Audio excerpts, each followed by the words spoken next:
मंगल्ये शिवे सर्वार्थसाधिके शरण्ये त्र्यंबके गौरी नारायणी नमस्तुते। सृष्टिस्थिति विनाशानं शुक्तिपते सनातनी गुणाश्रय गुणमये नारायणी नमस्तुते। जय बड़ मायर जय, जय महादेवी महामायार जय। प्रत्येकेर जीवन सुंदर होक, आनंदमय होक, प्रत्येकेर कर्मजीवन सांसारिक जीवन प्रत्येकेर मधुमय होक, प्रत्येकेई दूधे भाते थाकुन श्री श्री पद्मावती माয়ের কাছে प्रार्थना करी। आज के मीन राशिर शेष राशि आज के आपनादेर सामने ता निये आलोचना करब। मार्च मास केमन जाबे, 1 থেকে 31 दिन केमन जाबे। प्रथमेई शुरूते बोले राखी, कारोर पार्सोनल जन्मकुंडली विचार आमी करछि ना, कार जन्मछके की पजिशन हये आछे आमार जाना नेই। बर्तमाने आमी सब समय जेरकम भावे ग्रहेर पजिशन पाल्टाबे आमी सेइभावेई आपनादेर सामने सेई गोचरेर भिडियो आमी आपनादेर सामने उपस्थापना करी। भालो मंद सबार कारोर संगे मिलबे एरकम कोनो कथा नेই, कारण एछाड़ाओ आरो 8टी राशि এই 8टी ग्रह आपनादेर जन्मकुंडली थाके, महादशा অন্তর্দশা चले, ताहले कखनो मिलबे बोलुन? आमी तो शुधु गोचर विचार करछि। एबार गोचर विचारटा केन ना, आपनार जन्मकुंडली कीरकम, आपनार महादशा অন্তর্দশা कीरकम एवं गोचर तीनटे मिलिए एकटी फल। ये बहुबार बोलेছি, অনেকের নতুন যারা এখানে আমার ভিডিও দেখেন তাদের অনেকের হয়তো এরকমভাবে অনেকে বোঝায় না। আমি প্রথম থেকে ক্লিয়ার থাকি এবং সবচেয়ে বড় কথা হচ্ছে যে আমি কিন্তু ভেঙে বুঝিয়ে বলবো। কারোর ভালো লাগলে সে স্টে করবেন, আদারওয়াইজ স্কিপ করবেন, কোনো ব্যাপার না।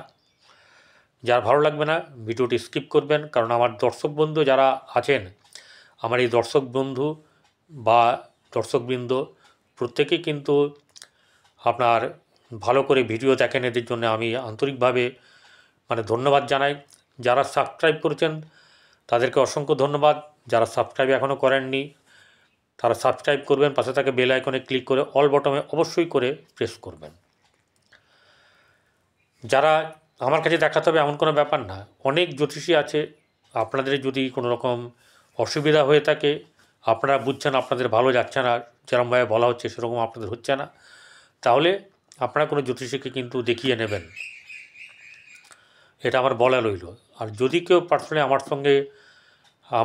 সঙ্গে বিচার করিয়ে নিতে চান অনলাইনের মাধ্যম দিয়ে, তাহলে 8906781462 এই নাম্বারে যোগাযোগ করতে পারেন। যাই হোক, মীন রাশিতে চলে আসি। মীন রাশি হচ্ছে আপনার কালপুরুষের অঙ্গ বিভাগের শেষ রাশি বা জোডাইক সাইনের শেষ রাশি মীন রাশি, যার অধিপতি গ্রহ হলো বৃহস্পতি।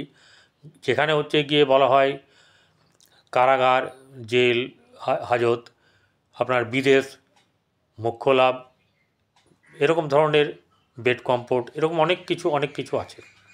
কিন্তু আপনার ক্ষেত্রে তো তা ঘটবে না, আপনার রাশিটাই হচ্ছে প্রধান। তাহলে এটাকেই আমরা লগ্ন ধরব। এইভাবে বর্তমান সময়ে কোথায় কোন গ্রহ বসে আছে, আর যে চন্দ্রকে আপনার প্রধান ধরে বেশ হচ্ছে কোথায় কে আপনার বসে আছে, তাহলে আমি সেটা জানি না, আমি যেটা এখানে আছি সেটা বলবো। তাহলে বলার আগে আপনাদের সঙ্গে একটু আলোচনা করে নিই, সেটা হচ্ছে যে কোন গ্রহ কোথায় অবস্থান করছে এবং কোথায় কবে তার সরছে বা কি হচ্ছে। রবি 14 তারিখ অবধি আপনার শনি অর্থাৎ সন্তানের সঙ্গে কুম্ভ রাশিতে থাকবে। তারপরে 14 তারিখেই 6:51 সে তার ছেলের কক্ষ থেকে বা ছেলের সঙ্গ থেকে ছাড়া হয়ে ছেড়ে বেরিয়ে গিয়ে মীন রাশিতে প্রবেশ করবে। চন্দ্র মীন রাশিতে পূর্ব ভাদ্রপদ নক্ষত্র থেকে যাত্রা শুরু করবে। 31 দিনের মাথায় মেষ রাশিতে ভরণী নক্ষত্রে এসে তার যাত্রা সমাপ্ত করবে। মঙ্গল মিথুন রাশিতে, বুধ 1 চৈত্র অর্থাৎ 15ই মার্চ বক্রী হয়ে যাবে। বৃষ রাশিতে বৃহস্পতি বসে থাকবে। শুক্র 2 মার্চ মীন রাশিতে তুঙ্গ অবস্থাতেই বক্রী হবে। শনি 29 মার্চ তার নিজের কক্ষ ছেড়ে স্বক্ষেত্র ছেড়ে চলে যাবে হচ্ছে পাশে মীন রাশিতে বৃহস্পতির ঘরে, তখন যাবে হচ্ছে রাত 9:44। রাহু মীন রাশিতে থাকবে, কেতু কন্যায় থাকবে। বুধ এবং শুক্র 19 মার্চ অস্ত যাবে। শনি আগের 26 ফেব্রুয়ারি অস্ত চলে গেছে। তাহলে বৃহস্পতি কোথায় থাকছে? বৃহস্পতি বসে আছে বৃষ রাশিতে, মঙ্গল মিথুনে, কেতু কন্যায়, শনি রবি বসে আছে কুম্ভ রাশিতে, চন্দ্র বুধ রাহু শুক্র বসে আছে মীন রাশিতে। এটা হচ্ছে 1 মার্চ 2025 গোচর। মীন রাশির জাতক জাতিকাদের রাশিতে এই যে 4টে গ্রহ, চতুর্গ্রহ যোগ, এই চতুর্গ্রহ যোগ এরপরেও কিন্তু চন্দ্র সরে যাবে, তারপর রবি যখন ঢুকবে তখন চতুর্গ্রহ যোগ হবে, শনি যখন ঢুকবে পঞ্চম গ্রহ যোগ হবে, ঠিক আছে। এরপরে যখন আবার চন্দ্র ঘুরে চলে আসবে এখানে, তখন ষষ্ঠ গ্রহর যে মানে সমবেত অবস্থায় থাকবে একটি ঘরে অবস্থান করবে, তার ফলাফল এরম করে আলাদা করে আমি জানাবো। ব্যাপার হচ্ছে গিয়ে মীন রাশি জাতক জাতিকের মানে বন্ধুদেরকে আমি জানাচ্ছি একটাই কথা, মাথা সবসময়কে একটু ঠান্ডা রাখবেন, ঠিক আছে। মাথায় ঠান্ডা রাখলে আপনি বহু কাজ সুন্দরভাবে হাসিল করতে পারবেন। কারণ দেখুন, একটা কথা বলি, কেন হাসিল করবেন সেটা তো একটু বলতে হবে, না ভাঙলে আপনি বলবেন যেটা গেঁজাখুরি মারছে। দেখুন, শুক্র এখানে তুঙ্গ, শুক্র এখানে তুঙ্গ হয়ে আছে, সে হচ্ছে গিয়ে আপনার তৃতীয় এবং হচ্ছে গিয়ে অষ্টম। তাহলে এখানে সে তুঙ্গ হয়ে বসে আছে, বৃহস্পতির সঙ্গে সে ইন্টারচেঞ্জ করেছে, অর্থাৎ ক্ষেত্র বিনিময় করেছে। এখানে রাহু আছে, রাহু বৃহস্পতির ঘরে বসে আছে, তাহলে বৃহস্পতির ফলটা সে দিতে চাইবে।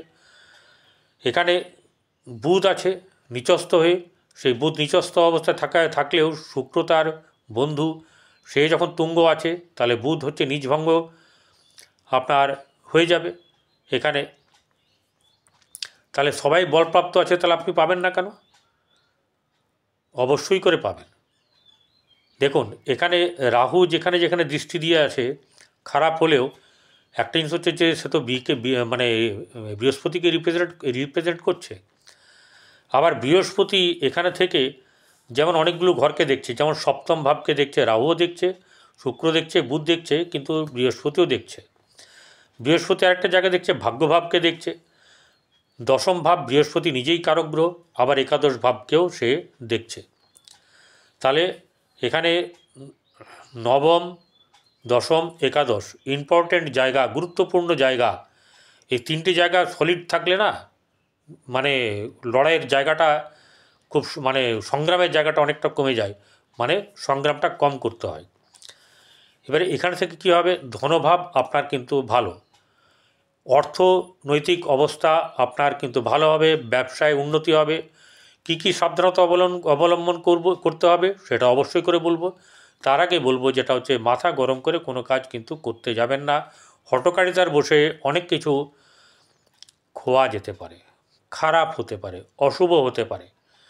আপনার পরিকল্পনা আপনি করছেন ভালোর জন্য, তো আপনার ভালোর জন্যে, তাহলে সেই জায়গাটা যখন আপনি আপনার ভালোর জন্য করছেন, তাহলে রেগে গিয়ে যদি আপনার সেটা ভণ্ডুল হয়ে যায়, অপোনেন্ট লোকেরা কিন্তু আপনাকে সেটাই চাইবে যে আপনি ভুল করুন, তাহলে আপনি উঠতেও পারবেন না। ব্যাপারটা বোঝা গেল? তো সেই জায়গাতে আপনার দমটা যাতে হারিয়ে না যায়, সেই জায়গাটা চেষ্টা করবেন যে ঠিকঠাক রাখতে। এরপরে রবি যখন যাবে 15 তারিখে, 14 তারিখে, সে রবি যাওয়ার পর রবির সঙ্গে রাহুর সম্পর্ক খারাপ। তাহলে এখানে রবি কী করছে, এই ঘরে গিয়ে শুক্রের সঙ্গে তার বনিবনা হবে না। তাহলে রবি কিন্তু দ্বিতীয় থেকে এবং আপনার সপ্তমকে দেখছে।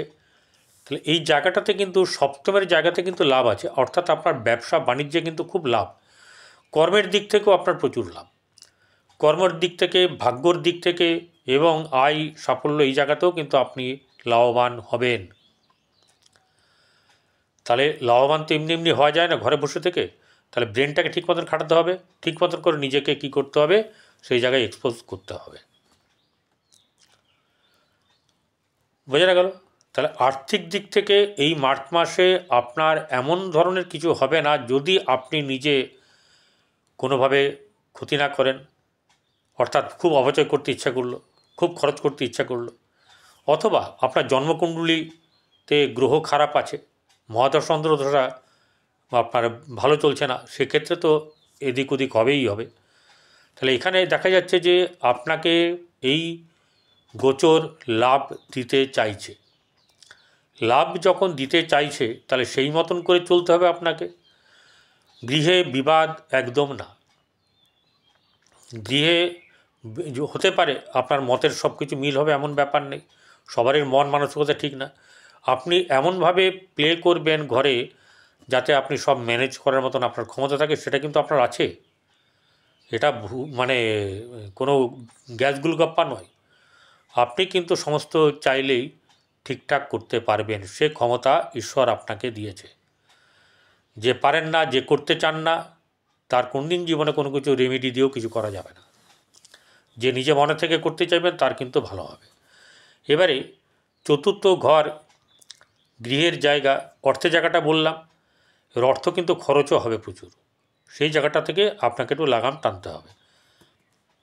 চতুর্থ ভাব যেখানে আপনার গৃহ বাস্তু, সেখানে সুখ লাভ কম হবে। বোঝা গেল? চেষ্টা থাকবে আপনার, কিন্তু একটা ব্যাপার হচ্ছে যদি আপনি ঠিক মতন করে লাগাম ধরতে পারেন তাহলে সংসার কিন্তু সুখের হবে। এবারে সন্তানের জায়গা, প্রেমের জায়গা, প্রতিভার জায়গা, এই জায়গাগুলো কিন্তু কিছু ব্যাহত হবে। অর্থাৎ সব কিছু সুস্থ সুন্দর আনন্দময়ভাবে হতে গিয়ে বাধাপ্রাপ্ত হবে। ঠিক আছে? কারোর জন্মকুণ্ডলিতে চন্দ্র ভালো থাকলে, বৃহস্পতি ভালো থাকলে, শনি ভালো থাকলে, এইসব জায়গাগুলো আপনাদের যদি ভালো থাকে তাহলে কিন্তু শুভ হবে। ব্যবসার জায়গা, ব্যবসা এখানে কিন্তু আপনার সাংসারিক জীবনে দুটো ব্যাপার বলি। প্রেমের জায়গা যেমন বললাম যে ভালো হবে না, এই ব্যবসার জায়গাতে আপনাদের ব্যবসা কিন্তু উত্তম আছে, ভালো আছে। কিন্তু একটা কথা হচ্ছে যে কোনোভাবে এই 14 তারিখের মধ্যে পরকীয়া বা কোনো ধরনের খারাপ কিছু এরকম ধরনের অশুভ ব্যাপারে আপনারা কোনো হাতছানি পেলেও সেখানতে আপনারা সাড়া দেবেন না, তাতে আমও যাবে, ছালাও যাবে। এই ব্যাপারটাকে আপনাকে খেয়াল রাখতে হবে, তাহলে আপনি কিন্তু জীবনে উন্নতি করতে পারবেন। বাধা বিপত্তি থাকবে, বললাম যে গ্রহ যখন বিরুদ্ধ গ্রহ আছে বাধা বিপত্তি থাকবে, সমস্যা থাকবে, কিন্তু এটাও বলছি যে গেইনও আপনার হবে, অর্থাৎ আপনি লাভ করতে পারবেন। ভাগ্যভাবে রাহুর বর্তমানে শনিরও 29 তারিখের পরে আর শনির দৃষ্টি থাকবে না, এখানে রাহুর দৃষ্টি আছে, বৃহস্পতিরও দৃষ্টি আছে। তাহলে ভাগ্যভাবে এখানে কিন্তু যেহেতু রাহু বৃহস্পতিকে রিপ্রেজেন্ট করছে এবং বৃহস্পতি যেহেতু দৃষ্টি আছে, সেহেতু জায়গাটা কিন্তু আপনার পক্ষে এটা ভালো যাবে, আপনার জন্যে কিন্তু ভাগ্যভাব সুন্দরভাবে এগোবে।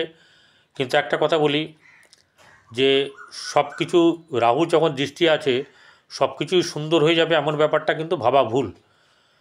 ঠিক আছে? তার পরিপ্রেক্ষিতে আপনাকে কিন্তু একটু নিজেকে নিজের প্রতি নজরে রাখতে হবে। কর্মের জায়গা, আপনাদের কর্মদিক থেকে লাভ আছে, কর্মের জায়গায় এগিয়ে যাবেন এবং যেভাবে এগুলো আপনার হবে সেটা যেরমভাবে বুঝবেন যে এরম করে আমাকে আমার ভালো হবে, সেইভাবে এগোবেন, আপনার কিন্তু কর্মের জায়গাতে লাভ হবে, অর্থাৎ চাকুরির জায়গাতে আপনাদের কিন্তু ভালো হবে। এবারে চলে আসবো হচ্ছে গিয়ে আপনার আয় ভাব এখানে কিন্তু খুব শুভ, সাফল্যের জায়গা বেশ শুভ।